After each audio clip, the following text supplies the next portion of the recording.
பாஜகவுடைய மாணவர் அணியான ஏபிவிபியை சேர்ந்தவங்களை கிழிச்சு தொங்க விட்ட இந்த சிங்க பெண்மணியோட வீடியோ தான் இன்னைக்கு சோசியல் மீடியால வைரல் ஆயிட்டு இருக்கு. வரிசையா சொல்றாங்க, ஹத்ராஸ், உன்னாவ், கத்துவா, பிரிஜ்பூஷன், பெனாரஸ், உங்க ஏபிவிபியை சார்ந்த மாணவர்கள் காலேஜ் கேம்பஸ்குள்ள கன் பாயிண்ட்ல ஒரு பெண்ணை கூட்டு பாலியல் வன்கொடுமை பண்ணாங்க. இப்படி கட்சியில ஆரம்பிச்ச மாணவர் அமைப்பு வரைக்கும் எல்லாரும் பெண்களுக்கு எதிராக இவ்வளவு பாலியல் வன்கொடுமைகளை செஞ்சுட்டு உங்களுக்கெல்லாம் பெண்களின் பாதுகாப்பை பத்தி பேசுறதுக்கு என்ன தகுதி இருக்கு அப்படின்னு இந்த பெண் கேட்டிருக்கிறாங்க. சமூக வலைதளங்கள்ல இந்த வீடியோ காட்டுத்தீ மாதிரி பரவிட்டு இருக்கு.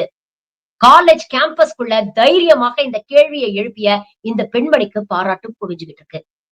இவங்க யாரு என்ன அப்படிங்கிற விவரங்கள் நமக்கு தெரியாது. ஆனா இது போன்ற தைரியமாக பேசக்கூடிய அடுத்த தலைமுறை தான் நமக்கு தேவை. ரௌத்திரம் பழகு, கேள்வி கேளு, என்ன சொன்னாலும் கண்மூடித்தனமா நம்பாத அப்படின்னு தந்தை பெரியார் நமக்கு சொல்லியிருக்காரு. இந்த பெண்ணை பார்க்கும் பொழுது தந்தை பெரியார் சொன்ன அந்த விஷயங்கள் தான் நமக்கு ஞாபகம் வருது. Hats off to her.